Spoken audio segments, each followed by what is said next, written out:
Hello everyone, welcome back to Magnet Brains. मैं हूं doctor Ritika Bhardwaj. मैं लेकर आई हूं बायोलॉजी फॉर क्लास 10th और आप मेरे साथ कर रहे हैं एनसीईआरटी एग्जाम्पलर को सॉल्व। इसमें हम करते हैं हर चैप्टर का क्विक रिवीजन और उसके बाद उससे related MCQs, short answers and long answers. But before starting today's session I would like to tell you, हम स्टार्ट करें उससे पहले मैं आपको बताना चाहती हूं कि मैग्नेट ब्रेन्स पर किंडरगार्टन से 12th क्लास के स्टूडेंट्स तक के लिए chapter wise, class wise course books जो हैं वो अवेलेबल हैं हमारे वेबसाइट पर, जिसको आप जाकर देख सकते हैं, जो कि हिंदी और इंग्लिश मीडियम दोनों में ही अवेलेबल है, एनटीएससी के लिए एज वेल एज ओलंपियाड के लिए।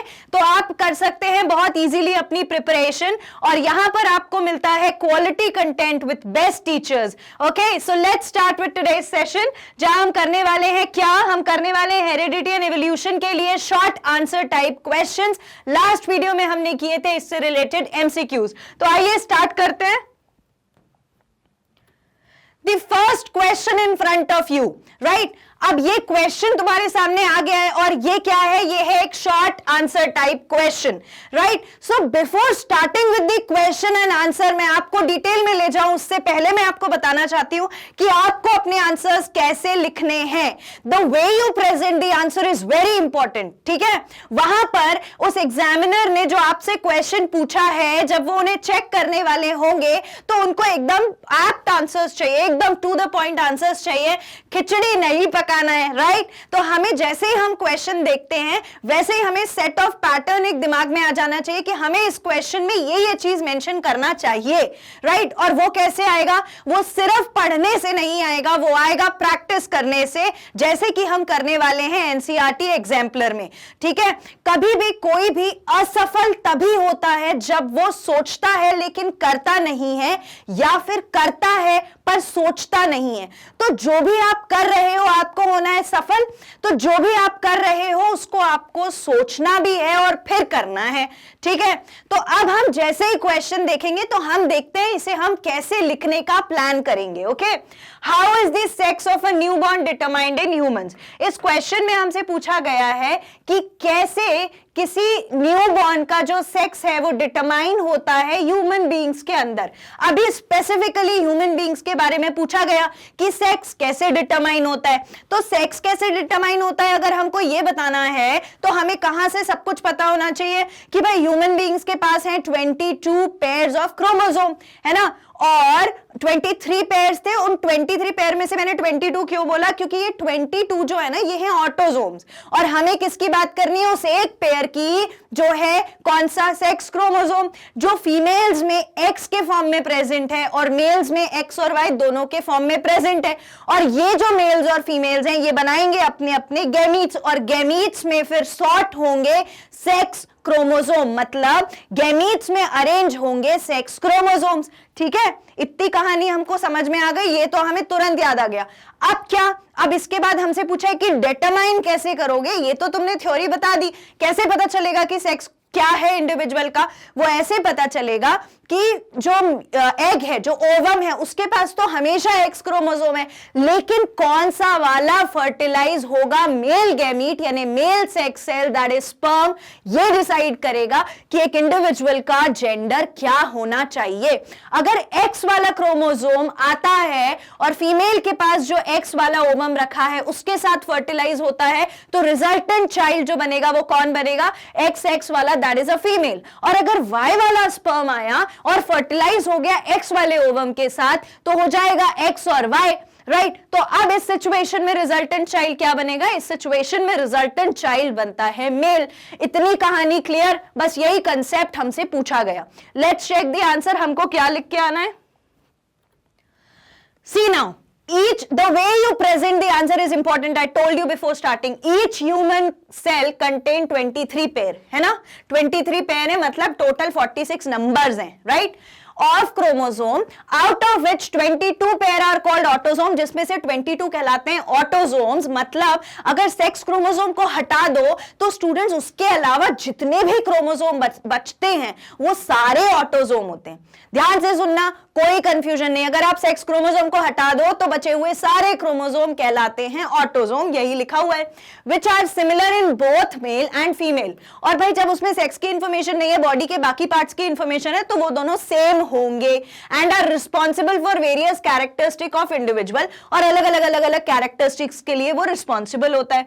द लास्ट पेयर जो है वो है sex chromosome that determines the sex of the individual. देखो एक्स जो लास्ट वाला था सेक्स क्रोमोसोम, वही डिटरमाइन करने वाला है कि क्या जेंडर होगा न्यूबॉर्न का। Sex chromosome in humans are of 2 types, X and Y, है ना। एक एक्स क्रोमोसोम है, एक वाई क्रोमोसोम है।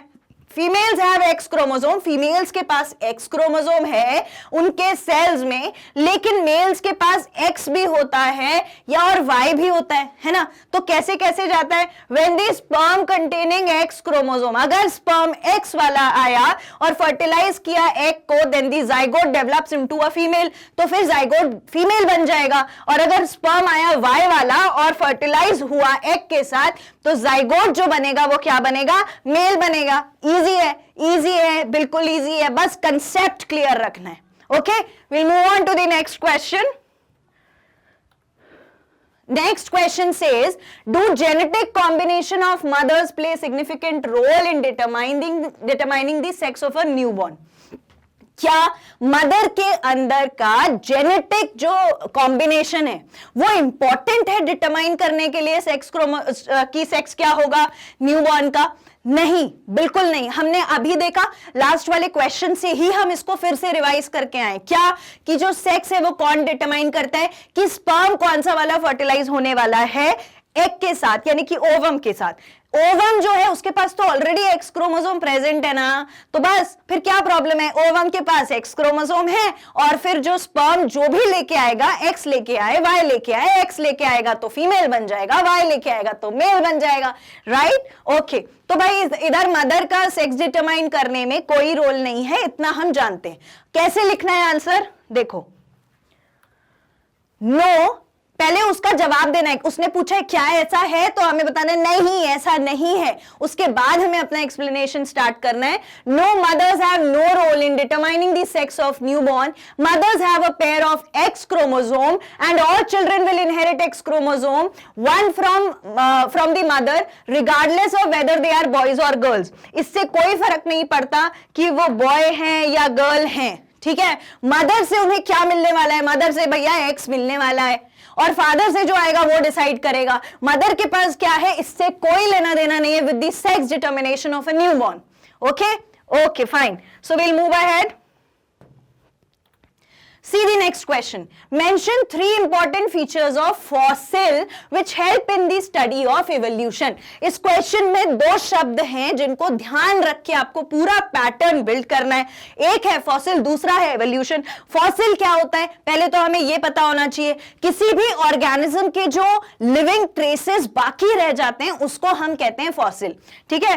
किसी भी ऑर्गेनिज्म के जो ट्रेसेस, लिविंग ऑर्गेनिज्म के बाद में मरने के बाद सालों बाद जो ट्रेसेस बच जाते हैं, कुछ ऐसे तत्व बच जाते हैं उस ऑर्गेनिज्म के जो हमें बाद में बहुत सालों बाद मिलते हैं, उसे हम बोलते हैं फॉसिल। और हमसे पूछा गया है क्या इंपॉर्टेंट फीचर है इसका जब हम पढ़ने जाते हैं एवोल्यूशन। एवोल्यूशन मतलब क्या, कि पुराने से नई स्पीशी कैसे बनी, इस प्रोसेस में फॉसिल का क्या काम होता है। तो सोचो कि फॉसिल जो है वो क्या है, लिविंग ट्रेसेस है ना, पुराने किसी ऑर्गेनिज्म का बचा हुआ कोई तत्व है उसके शरीर का, यही है फॉसिल। ओके, अब इससे हमको इवोल्यूशन में क्या मदद मिलेगी, पहले तो भैया हमें यह पता चल सकता है कि वो स्पीशीज जब रही होगी वो कितना पहले का टाइम रहा होगा, है ना। फॉसिल की अपन एज कैलकुलेट कर सकते हैं, ये हमने पढ़ा हुआ है। तो हम फॉसिल को देख के पता लगा सकते हैं कि करीब करीब कितने सालों पहले ये स्पीशीज रही होगी, पहली चीज। दूसरी चीज कि हम उसके एंसेस्टर मतलब उसके पूर्वजों के बारे में पता कर सकते हैं, राइट। और हम ये भी पता कर सकते हैं कि अगर ये फॉसिल ऐसा दिखता था तो आज के जमाने में, आज के टाइम में अगर हम किसी ऑर्गेनिज्म को पढ़ने जाएं तो तो उस ऑर्गेनिज्म से इसका क्या रिलेशन निकल सकता है, जिसे हम कहते हैं इवोल्यूशनरी रिलेशनशिप। ये कुछ पॉइंट्स हैं जो इंपॉर्टेंट हैं फॉसिल के बारे में, जो फॉसिल हमें बताता है इवोल्यूशन के टाइम। ठीक है, ये 3 चीजें। अब देखो कैसे अपन को इसको लिखना है। अब ये हमसे 3 इंपॉर्टेंट फीचर पूछ रहा है, हम 3 ही इंपॉर्टेंट फीचर्स इसको बताने वाले हैं। देखो, fossil help in the study of evolution in the following veg. पहले तो हमने बोल दिया जो आपने पूछा है वो कैसे कैसे मदद कर सकता है। पहली चीज, fossil are the preserved ancient species, पुराने स्पीशीज का कुछ प्रिजर्व्ड मटेरियल है। ठीक है, next, fossil establish evolutionary relationship between organism and their ancestor, ये भी मैंने बताया इवोल्यूशनरी रिलेशनशिप बताता है। तीसरी चीज, fossil determine living period of specific species, और फॉसिल ये भी बताता है कि इसका लिविंग पीरियड जो है, ये देखो ये लिविंग पीरियड जो है वो क्या है। इजी है ना, ऐसे ही हमको आंसर लिखना है, सिंपल सिंपल। ऐसा बिल्कुल नहीं है कि आप आउट ऑफ द बॉक्स जाके कुछ बता दोगे तो बहुत अच्छा, नहीं, आउट ऑफ द बॉक्स आपको पता रहना चाहिए, लेकिन जब आप आंसर लिख रहे हो बिल्कुल बेसिक पैटर्न से स्टार्ट करो, क्या क्या क्या क्या हो सकता है। ठीक है, moving on to the next question. See, why do all the gametes formed in human female have an X chromosome? Human female के अंदर X क्रोमोसोम होता है, X क्रोमोसोम होता है, तो हम पढ़ते ही आ रहे हैं, लेकिन क्यों है भाई ये X क्रोमोसोम, क्या इंपॉर्टेंस है इस X क्रोमोसोम का, कहां से आया ये X क्रोमोसोम? तो भाई अगर आपको याद है तो हमने बहुत अच्छे से मियोसिस माइटोसिस को पढ़ा हुआ है, अपने 8th क्लास में भी पढ़ा है सेल चैप्टर में, और हमने काफी बार रिवाइज भी किया है अपने सेशंस में।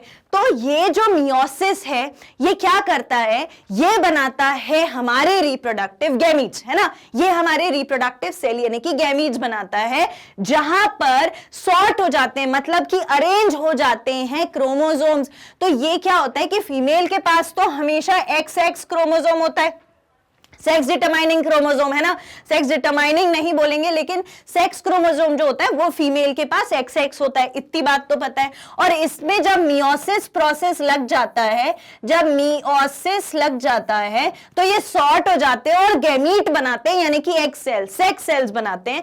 तो वो जो गैमीट्स बनते हैं वो हमेशा YY को लेकर ही बनेंगे ना, क्योंकि इसके पास तो सॉरी XX को लेकर ही बनेंगे ना, क्योंकि इसके पास तो XX ही था, Y तो था ही नहीं, तो फिर X ही होगा।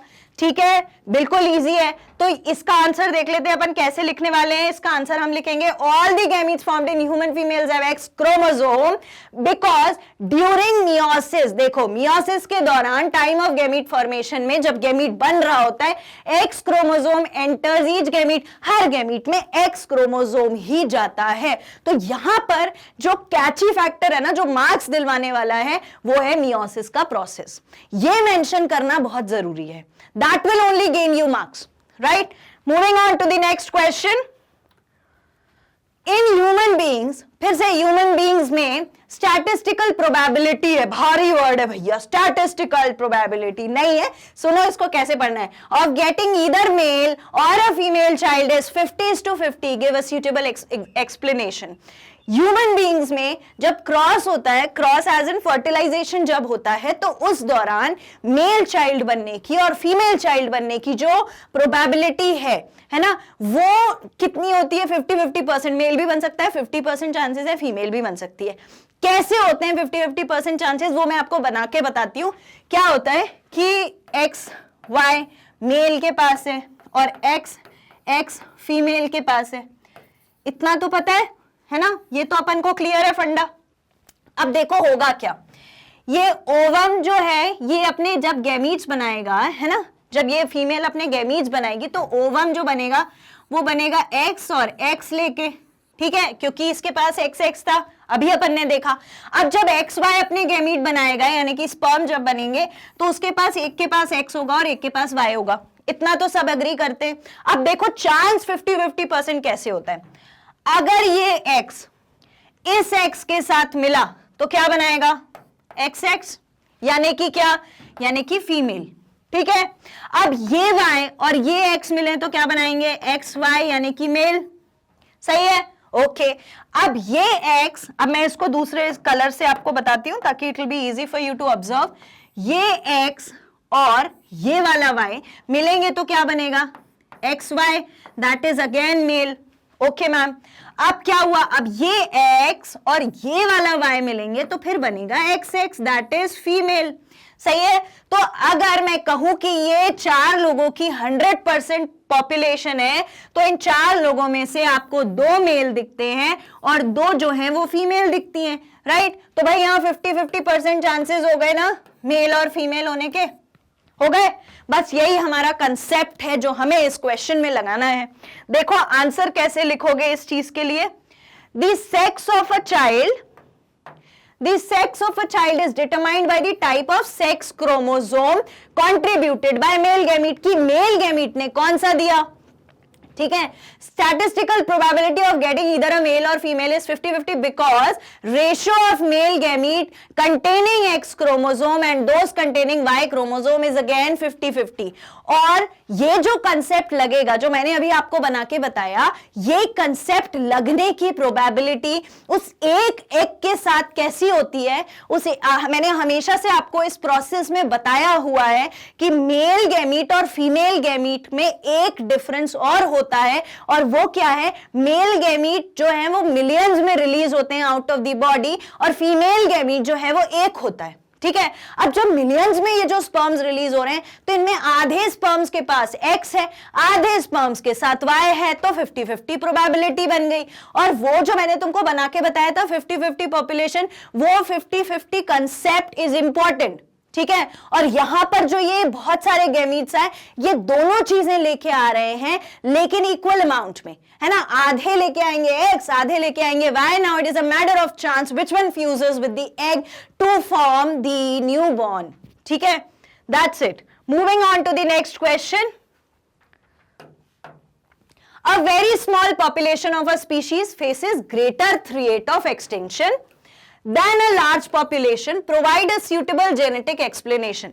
अगर कोई छोटी सी पॉपुलेशन है, छोटी पॉपुलेशन का क्या मतलब, कम लोग हैं उस पॉपुलेशन में, तो उसके ऊपर ज्यादा भाई जो खतरा है वो किस चीज का है, वो खतरा है कि वो एक्सटिंक्ट हो सकती है, मतलब कि खत्म हो सकती है, then a large population.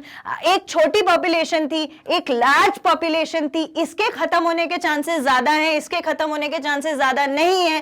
Please provide genetic explanation. इसका रीजन क्या है भाई, ये छोटी पॉपुलेशन है, ये इंटरब्रीड करती है आपस में, ठीक। और जब ये 4 लोग, सपोज करो इस पॉपुलेशन में 4 लोग हैं, अब ये 4 लोग जब इंटरब्रीड कर रहे हैं, तो जो वेरिएशन आना चाहिए, वेरिएशन जरूरी है ना आसपास के एनवायरनमेंट में अडेप्ट करने के लिए, तो वो जो वेरिएशन आना चाहिए, अगर सपोजिंगली वो इन दोनों में ही नहीं आया या किसी एक में आया, तो ये प्रॉपरली अडेप्ट नहीं कर पाएंगे, क्योंकि इनमें ज्यादा चेंजेस हो ही नहीं रहे। ज्यादा लोग होते, ज्यादा रिप्रोडक्शन होता, ज्यादा जेनेटिक वेरिएशन होता, मतलब जीन्स में चेंजेस दिखते, तो ज्यादा अच्छे चेंजेस की वजह से आप अडेप्ट कर सकते थे एनवायरनमेंट में।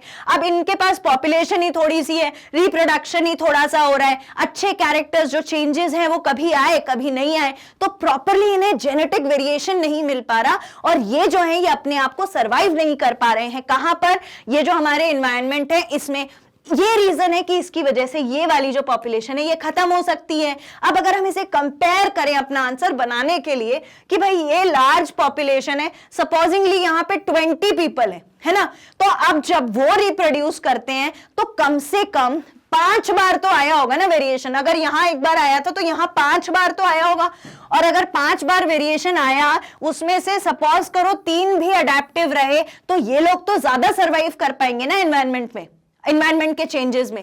इसीलिए छोटी पॉपुलेशन को एक्सटिंक्ट होने का यानी खत्म होने का खतरा ज्यादा होता है as compare to the large population.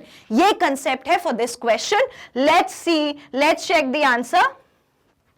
Smaller population are at great threat of extinction as compared to large species. वो तो बात बोली है ना, वो अपन ने बता दी है ऐसा। क्यों? Because less number of individual in smaller population imparts lesser changes in production of genetic variation. Come individual हैं तो कम जेनेटिक वेरिएशन हो रहा है, कम चेंजेस दिख रहे हैं। Lack of genetic diversity makes the smaller species more prone to extension. और क्योंकि जेनेटिक डाइवर्सिटी नहीं है, इसीलिए जो स्मॉलर स्पीशीज है वो ज्यादा खतरे में है, प्रोन मतलब ज्यादा एक्सपोज्ड है टू एक्सटेंशन, खतरा है किस चीज का? खत्म हो जाने का, under any dramatic changes in prevailing environmental condition. अगर एनवायरमेंट में कोई भी कंडीशन होता है तो, ठीक है। ड्रामेटिक मतलब अचानक से चेंज जो होने वाला है, जो कोई बड़ा चेंज हो। प्रिवेलिंग मतलब रहने वाला, आने वाला चेंज जो रहेगा वहां उस एनवायरमेंटल कंडीशन में। इतना इजी है, कोई डिफिकल्टी नहीं है। ऑन अदर हैंड, अब अपन ने ये भी बताया था लार्जर पॉपुलेशन में क्या हुआ, लार्जर पॉपुलेशन एग्जिबिट मोर जेनेटिक डाइवर्सिटी। जो लार्ज पॉपुलेशन होती है ना उसमें ज्यादा जेनेटिक डाइवर्सिटी होती है, on which evolutionary forces act upon two make it withstand any change in the surrounding, जिसकी मदद से वो अपने सराउंडिंग में होने वाले सारे चेंजेस के साथ बहुत अच्छे से अडेप्ट होकर के रह सकते हैं। That is all, that is the answer for this question. Now, the next question, what are the homologous structures? Homologous structures क्या होते हैं? Give an example. Is it necessary that homologous structures always have a common ancestor?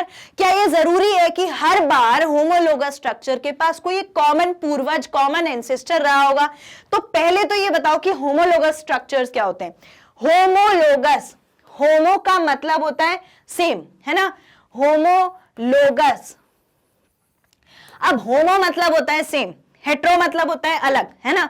तो होमो मतलब कुछ कुछ यहां पर जो है वो सेम है, ठीक है, कुछ यहां पर सेम है। और दूसरा मैं एक और, अगर आपको इससे याद नहीं होता तो एक और बात बता देती हूँ। होम, घर में सब हमारे एक जैसे अच्छे लोग हैं ना, तो भाई यहाँ पे ये एक जैसे हैं, ठीक है। घर में सब एक जैसे होते हैं ना, सबको सबका सब समझ में आ जाता है, अडेप्ट हो जाते हैं, बढ़िया से रह सकते हैं, किसी की कोई बुराई नहीं दिखती। ऐसे ही होमो ये भी है, बिल्कुल एक जैसे, ठीक। पर क्या इनमें एक जैसा है? इसमें ये सेम चीज कौन सी है मैडम, ये भी तो बताओ। तो सेम चीज होता है इनका बेसिक स्ट्रक्चर, मतलब डिजाइन जो है इनका वो एक जैसा है अंदर से, लेकिन ये काम अलग अलग कर रहे हैं और दिखने में भी अलग अलग हो सकते हैं, ठीक है। बेसिक स्ट्रक्चर एक जैसा है, मतलब अगर मैं आपको किसी प्लांट के बारे में बोलूं तो प्लांट जैसे ही मैं बोलती हूं तो आपके दिमाग में आता है कि उसकी एक स्टेम होगी, लीव्स होंगी और फिर उसमें रूट्स होंगे, यही आता है ना। और अगर मैं ट्री बोलूं तो बड़ा सा, बड़ी टहनी, बहुत घनी घनी एक कैनोपी जैसा दिखेगा, घनी घनी उसमें शाखाएं होंगी, पत्तियां होंगी, यही दिमाग में आता है ना। ऐसे ही होमोलोगस बोलने पे दिमाग में आ जाना चाहिए कुछ एक कॉमन स्ट्रक्चर है भाई, और वो कॉमन स्ट्रक्चर अलग अलग ऑर्गेनिज्म में अलग अलग काम करने वाला है विथ अलग अलग पैटर्न। ये हो गया हमारा होमोलोगस स्ट्रक्चर, इसको हटाया हमने, अलग रखा। अब इनने पूछा है, is it necessary that homologous structure always have common ancestor? क्या ये नेसेसरी है कि अगर ये स्ट्रक्चर एक जैसा है तो इसके पूर्वज भी एक जैसे होंगे? हाँ, बिल्कुल ऐसा हो सकता है कि जो स्ट्रक्चर एक, जैसे हर ऑर्गेनिज्म में ये स्ट्रक्चर एक जैसा मिल रहा है, तो कहीं एक कॉमन तो कोई पॉइंट होगा जहां से ये सब निकल के आया है, होगा कि नहीं होगा, बस वो कंसेप्ट है। तो ये होमोलोगस स्ट्रक्चर पता है, ये रीजन पता है कि हाँ हो सकता है एंसेस्टर कॉमन। अब देखो इसको लिखना कैसे, इसमें क्या क्या बातें मेंशन करना जरूरी हो सकती हैं, और ऐसे क्वेश्चन से आपके लिए आगे इजी हो सकते हैं। इसी से रिलेटेड और कोई क्वेश्चन अगर बनता है तो उसके आंसर्स लिखना। देखो जरा, homologous organ perform different functions and have different appearance. देखो फंक्शन दूसरा कर रहे हैं, दिखते अलग अलग हैं, but share common basic structural plan and origin. Origin भी लिखा है, ओरिजिन से एंसेस्ट्री आ जाती है, यहीं पे अपना आधा तो सॉल्व हो गया है ना। दूसरा, एक तो स्ट्रक्चरल प्लान एक जैसा है और ओरिजिन एक जैसा है। For example, 4 limbs of reptiles, amphibian, birds and mammals. अगर रेप्टाइल के, एम्फीबियन के, बर्ड्स और मैमल्स के आप 4 लिम्स देखो तो उनका इंटरनल स्ट्रक्चर है एक जैसा है, पर लेकिन अलग अलग मॉडिफाइड है। बर्ड्स में वो विंग्स हैं, मैमल्स में हैंड्स हैं, लिम्स हैं। तो ये जो है ना, इसका अंदर का स्ट्रक्चर, बोनी स्ट्रक्चर एक जैसा है, पर बाहर से दिख अलग रहे हैं और काम अलग अलग कर रहे हैं। जैसे हम लिखने पढ़ने के लिए अपने हैंड्स यूज कर रहे हैं, लेकिन क्या ये बर्ड लिखने करने के लिए हैंड यूज करने वाली? No, it is going using it for the flight, वो उड़ने के लिए इसको यूज करने वाली है ना। आगे देखो, yes homologous structure are inherited from common ancestor. एक ही एंसेस्टर से आए, यहां अपन ओरिजिन बोल चुके थे वैसे, right. In the given example, basic structure of 4 limbs of mammals, birds and reptiles, amphibians is similar, but they are modified to perform different function in various vertebrates. अलग अलग लोगों में अलग अलग काम कर रहा है, showing they have evolved from a common ancestor, जिससे हमें पता चलता है कि वो एक ही ancestor से आ रहे हैं, क्लियर? बस ये दो बातों को ही हमने यहां लिखा है, एक कि वो एक जैसे हैं लेकिन दिखते अलग है, अलग अलग परफॉर्म करते हैं फंक्शन, और क्योंकि वो दिखते एक जैसे हैं, बेसिक स्ट्रक्चर एक जैसा है, तो भैया उनका एंसेस्टर भी एक ही है। बस ये दो बातें और पूरे 3 नंबर आपके। ठीक है, let's move ahead. Next question says, does the occurrence of diversity of animals on earth suggest that their diverse ancestry also? क्या जो ऑर्गेनिजम्स हैं जो हमें अर्थ पे दिख रहे हैं, जो अलग अलग ऑर्गेनिजम्स हैं, occurrence of diversity of animal, ये जो डाइवर्सिटी है एनिमल की on earth suggest their diverse ancestry, क्या ये बताते हैं कि ये अलग अलग एंसेस्टर्स से आए हैं? ये हमको बताना है। Discuss this point in light of evolution, ये हमें बताना है इवोल्यूशन के टर्म पे। ठीक है, अब अपन अगर इसको समझने की कोशिश करें तो डाइवर्स ऑर्गेनिज्म यानी क्या? डाइवर्स मतलब अलग अलग ऑर्गेनिज्म। तो अगर हम अपने एनवायरनमेंट की बात करें, लाइक जहां अभी मैं हूं, जिस रूम से मैं आपको ये पढ़ा रही हूं, वहां पर मेरे अलावा कौन हो सकता है? तो मेरे अलावा हो सकता है यहाँ लिजर्ड हो, दैट इज अनदर थिंग, हो सकता है यहाँ कॉकरोच हो सकता है कोई एंट हो। ठीक है, इनमें से कोई भी चीज हो सकती है। अब अगर अपन यहां से उठ के, ये आपके पास भी हो सकती है नहीं, डिस्ट्रैक्ट नहीं होना। अगर हम यहां से उठ के बाहर चले जाएं, सपोज करो कि हम चले गए, कहां चले? पार्क में चले गए। अब पार्क में चले गए तो हमें क्या मिल सकता है?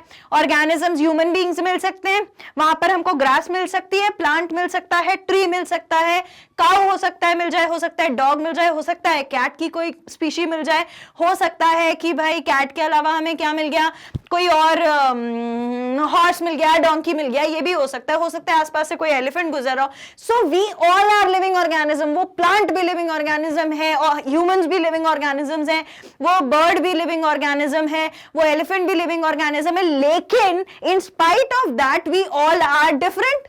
बिल्कुल है। अब अगर हम वापस से उस चीज को एक बार लेकर आए जो हमने होमोलोगस ऑर्गन में पढ़ा, हमने क्या पढ़ा होमोलोगस ऑर्गन में? फॉर एग्जाम्पल कि जो बर्ड्स हैं और जो ह्यूमंस हैं, ठीक है, या ह्यूमंस नहीं, लेट्स टॉक अबाउट मैमल्स, है ना। बर्ड्स जो हैं उसमें स्पेसिफिकली अगर हम बर्ड्स और मैमल्स इन दोनों को देखें तो अभी हमने थोड़ी देर पहले बोला कि इनके पास होते हैं होमोलोगस ऑर्गन्स, मतलब जिनका बेसिक डिजाइन एक जैसा होता है, भले ही फंक्शन और अपीयरेंस अलग अलग होता है, बिल्कुल बोला। लेकिन बर्ड जो है वो फ्लाई कर रही है और मैमल्स जो हैं वो फ्लाई नहीं भी कर रहे होंगे, वो अलग अलग कैरेक्टरिस्टिक शो कर रहे हैं, अपने अपने लिम्स अलग अलग तरीके से यूज कर रहे हैं। ये चीज तो मानते हो। अब इस चीज को अपन कैसे जस्टिफाई कर सकते हैं? ऐसे जस्टिफाई कर सकते हैं कि ये एक अलग एनवायरनमेंट में रहने वाले हैं और ये एक अलग एनवायरनमेंट में रहने वाले हैं, तो ये एनवायरनमेंट ए है, ये एनवायरनमेंट बी है, थे तो इनके एंसेस्टर्स एक जैसे, मतलब जो ऑर्गेनिज्म यहां था वही ऑर्गेनिज्म यहां था, एंसेस्टर है ये, ऐसा समझ लेते हैं। तो इस ऑर्गेनिज्म को जो इसका हैबिटेट था उसके अकॉर्डिंग जरूरत लगी कि मुझे फ्लाई करने की आवश्यकता है सरवाइव करने के लिए, तो इसने अपने आप को बर्ड फॉर्म में अडेप्ट कर लिया। और यहां पर इस एंसेस्टर को लगा मुझे उड़ के तो कुछ खाने पीने को मिलने वाला नहीं है, तो मुझे ऐसे चल के जाना पड़ेगा और फिर अपना फूड ढूंढना पड़ेगा, तो इसने अपने आप को ऐसे अडेप्ट कर लिया कि ये कोई और मैमल बन गया, कोई भी अपन समझ लो।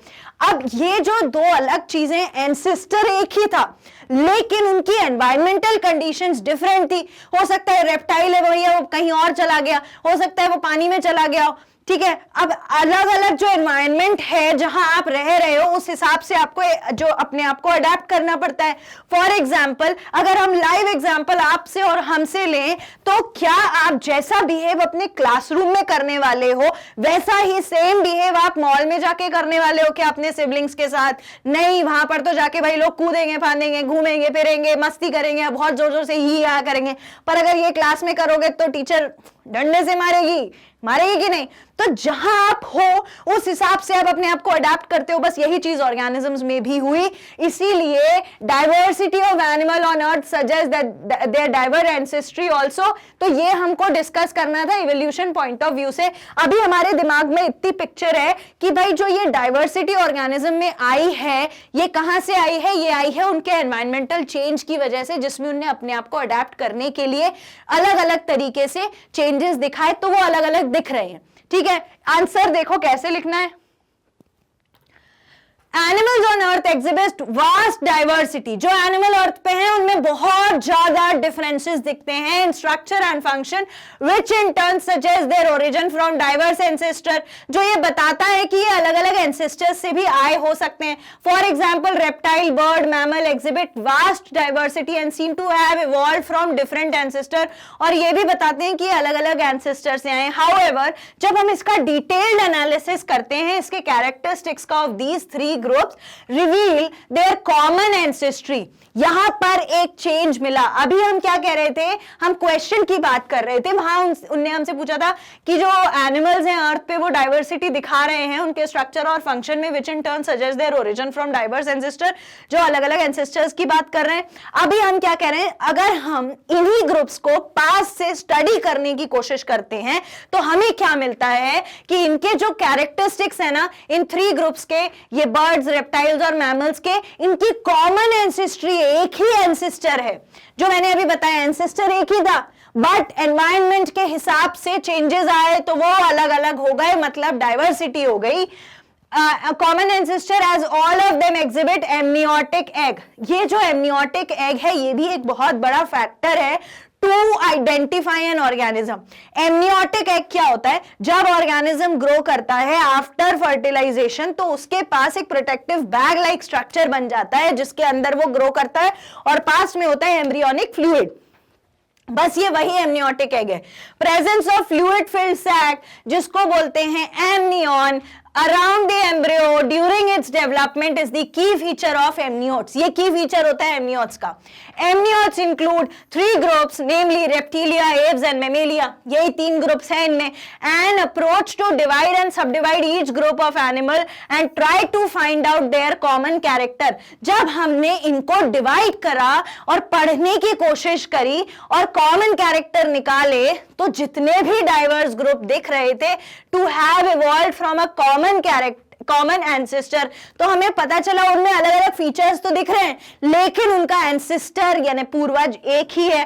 Diverse habitat of these group cause them to develop different characters। और जो ये जो डाइवर्सिटी थी ना, डाइवर्स हैबिटेट, देखो मैं कह रही थी ना डाइवर्स एनवायरनमेंट में अलग एनवायरनमेंट में अलग अप्रोच चाहिए, वही डाइवर्स हैबिटेट जो है इन ग्रुप्स का, उनकी वजह से caused them to develop different character, इन्हीं की वजह से इन्होंने different characters develop किए and to look diverse from each other as we see them today। और इसीलिए ये हमें एक दूसरे से इतने अलग दिख रहे हैं जैसे हम आज इनको देख पा रहे हैं।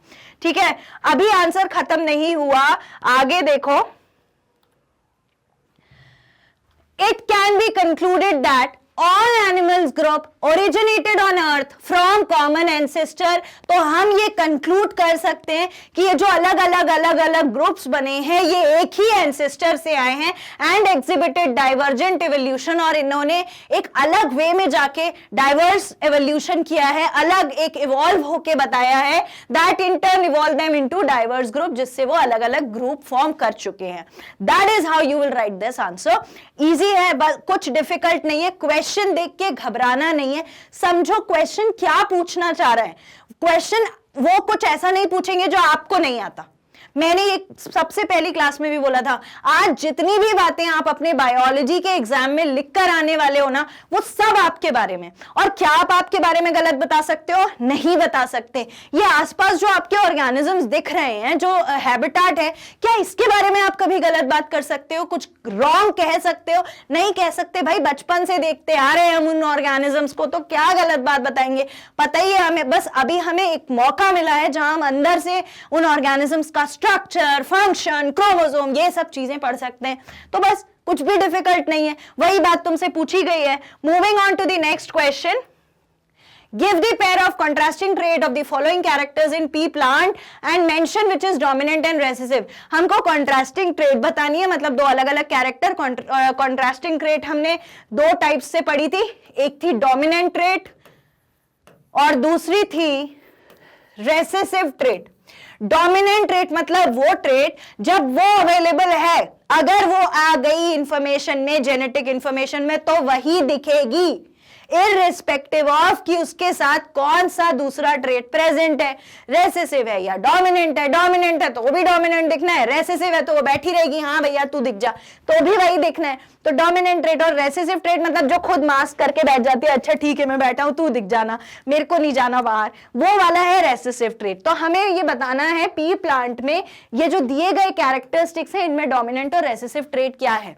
तो पी प्लांट के जो सीड होते हैं, मैंने ये एक तुमको चार्ट बनाकर पढ़ाया था, क्विक रिवीजन में याद करो, उसमें मैंने बताया था सीड का जो येलो कलर है वो डोमिनेंट है और जो ग्रीन कलर है वो है रेसेसिव।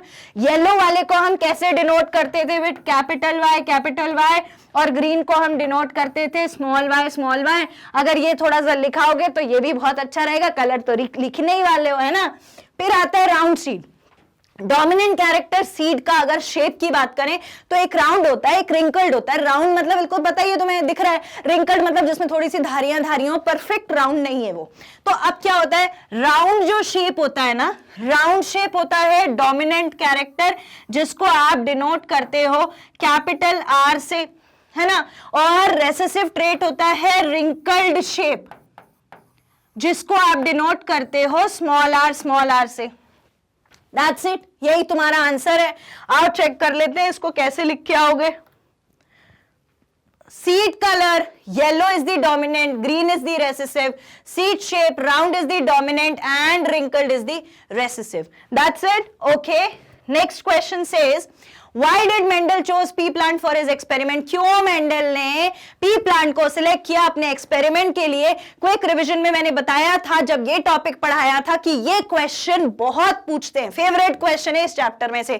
क्यों मेंडल सर ने सिलेक्ट किया था? चलो शुरू हो जाओ फटाफट से। इसलिए सिलेक्ट किया था क्योंकि वो प्योर ब्रीडिंग वेराइटी है, एक चीज, शॉर्ट लाइफ स्पेन है, दूसरी चीज कॉन्ट्रास्टिंग कैरेक्टर। अभी हमने देखा अलग अलग कैरेक्टर्स देखने को मिलते हैं, इजीली आप उसे कल्टिवेट कर सकते हो, मतलब ग्रो कर सकते हो। फ्लावर्स जो है वो सेल्फ पॉलिनेट करते हैं और इसके अलावा भी उनमें कैपेबिलिटी है कि आप चाहो तो उन्हें आर्टिफिशियल क्रॉस पॉलिनेशन भी करा सकते हो।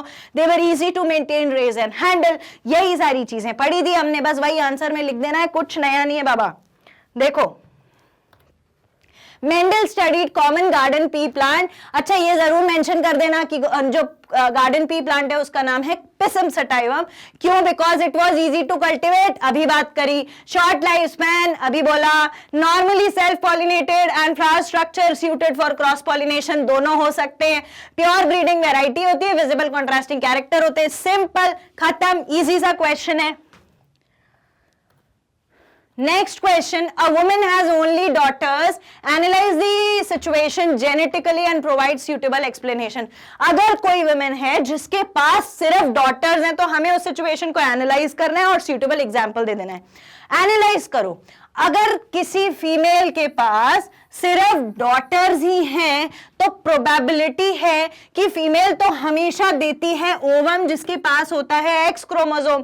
तो प्रोबेबिलिटी क्या बनती है कि जो मेल रहे होंगे उन मेल के पास से जो स्पर्म आए होंगे वो स्पर्म भी एक्स कैरी कर रहे होंगे, है कि नहीं? स्पर्म में भी एक्स हो रहा होगा क्योंकि ओवम में तो सिर्फ एक्स ही होता है, तभी जो रिजल्टेंट बना होगा वो एक्स एक्स बना होगा और फीमेल बनी होगी। तो यहां पर आंसर क्या बनता है कि चांसेस हैं कि हमेशा इस फीमेल की जो डॉटर्स हैं उनने अपने फादर से हमेशा एक्स क्रोमोसोम यानी कि एक्स क्रोमोसोम कंटेनिंग स्पर्म जो है वो लिया, तभी वो फीमेल बनी है। ठीक है, let's check the answer. A woman has only daughters, it means egg always received X chromosome from the sperm. If the sperm donates Y chromosome, तो resultant child will be X chromosome अगर लिया है. If the sperm donate X chromosome, then the resultant child will be female. And if the sperm donates Y chromosome, then the resultant child will be male. That's it. This is the answer. Easy? Okay. Okay, so we have completed the short answer type questions for this chapter. हमने कर ली है बहुत अच्छे से तैयारी और बहुत अच्छी प्रैक्टिस इस चैप्टर से related short answer type questions की. हमारे नेक्स्ट सेशन में हम देखेंगे कि कैसे हमको लॉन्ग आंसर्स के साथ करना है डील. बट बिफोर गोइंग, आपकी सुविधा के लिए, जिससे आपको कोई परेशानी ना हो, हम लाए हैं मैग्नेट ब्रेन्स की वेबसाइट पर हमारी सारी वीडियोस जो है वो प्रॉपरली सीक्वेंस में विजिबल है, अवेलेबल है. आपको क्या करना है, आपको जाना है www.magnetbrains की वेबसाइट पर और एक ऐसा विंडो आपके सामने ओपन होगा जहां पर आप सिलेक्ट कर सकते हैं जिस भी मीडियम में आपको जिस भी चीज के लिए पढ़ना है. सपोजिंगली आपको सीबीएसई इंग्लिश मीडियम के लिए पढ़ना है, एनसीईआरटी एग्जाम्पलर जो हम यहां कर रहे हैं, तो आपको इस पे करना है क्लिक और फिर आपके सामने एक ऐसा विंडो ओपन होगा जहां पर आपको हर टीचर के हर सब्जेक्ट के वीडियोस जो हैं वो प्रॉपरली फुल कोर्स सीक्वेंस में अवेलेबल मिल जाएंगे. आपको उसके बाद क्लिक करना है ऐसे वॉच नाउ पर और जब आप वॉच नाउ पर क्लिक करेंगे तो फिर आपको क्या करना है, आपके सामने एक और विंडो ओपन होगी और वो विंडो आपको बताएगी कि इस विंडो में आपको पता चलेगा कि जो वीडियोस हैं वो चैप्टर वाइज इधर पे दिए हुए हैं. तो आप इसको नीचे ऐसे देख सकते हैं सीक्वेंस में चैप्टर वाइज 1 2 3 क्वेश्चन आंसर सब कुछ अवेलेबल है. उसको आप क्लिक करिए तो आपके सामने ऐसा विंडो ओपन होगा जहां you can see the videos, the teachers teaching you with the best content, right? Okay. And before going, we at Kindergarten provide you the 100% free platform from kindergarten to 12th. और आपको करना है video को like, channel को करना है subscribe और करना है इसे शेयर अपने सारे फ्रेंड्स के साथ. Thank you so much.